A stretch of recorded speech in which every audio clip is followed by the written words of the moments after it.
Wow, I need a haircut. The problem is, whenever I cut my hair, my eyebrows look absurdly big. If anyone would like to volunteer to cut my eyebrows, that's not a euphemism, then please let me know in the comments. Lead extroverted intuition users are astonishing associators, finding connections between seemingly unrelated things. Let me give you a strange example. What is the connection between a champagne sorbet and this series of chords?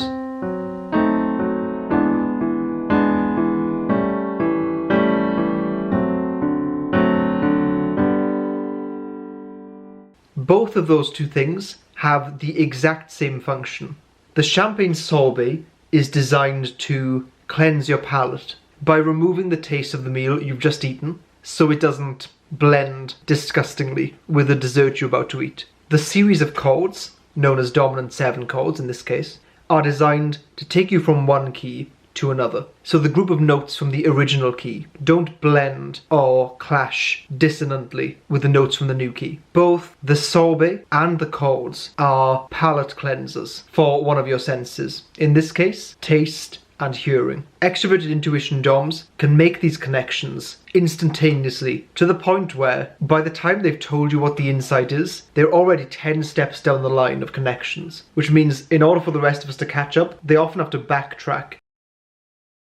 Unlike the ENTP, who, despite being jaw-droppingly chaotic most of the time, always somehow indicates with a wink and a nod that beneath the zany surface lies a cold and detached logic. With the ENFP, not so much.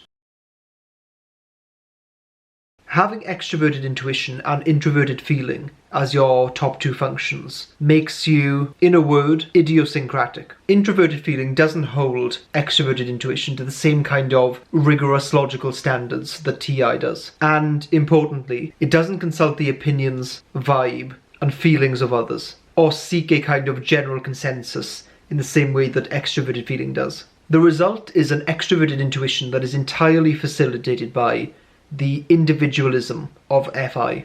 This can be a very double-edged thing. If your introverted feeling has attached itself to values that will make a positive difference for people, then almost nothing or no one can dissuade an ENFP from those values. But if it's misdirected, then it can be a problem.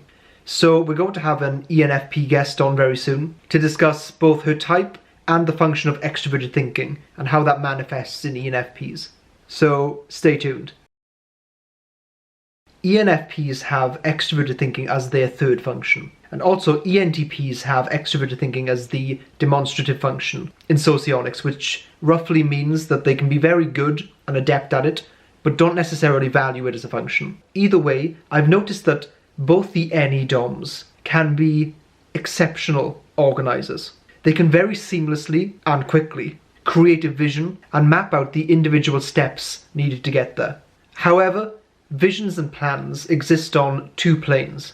There's the high-level aspect where you have the milestones and the overall strategy and vision. But then there's the dreaded introverted sensing details, which pop up during the implementation period of a plan. It's very rarely the case that ENFPs can't solve these small introverted sensing details. It's more of a kind of disrespect for them. How dare this little detail stand in the way of my grand idea? So although ENFPs can be a powerhouse using their extroverted intuition in conjunction with their extroverted thinking, there is always going to be that inferior SI that is going to cause them issues when estimating how long a project will take, or in some cases how much it will cost.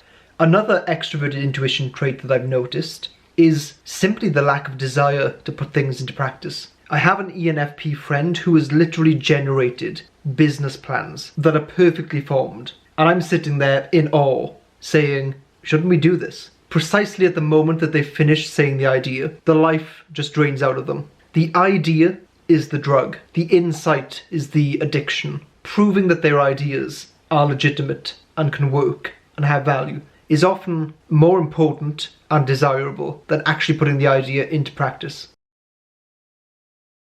So when I talked about INFPs and how they use introverted feeling and extroverted intuition as a way of generating perspectives and ideas, which serves the creation of this FI value system through which they can face the world, and how their third slot SI makes them want to settle down on a way of living and approaching life. The ENFP sees that as more stagnating and stifling. I think the reason that types with extroverted intuition as their dominant function and extroverted sensing as their dominant function often get mistaken for each other is because they have this kind of dissatisfaction with stable and fixed environments or ideas. If things get too comfortable for an ESTP or an ESFP, they're going to want to shake things up. They'll apply pressure or force in some area. They like action, they like movement, they despise boredom. This is exactly the same for the ENFP. There's always a new and fresh idea or perspective or insight to stimulate their often relentless and boredom-prone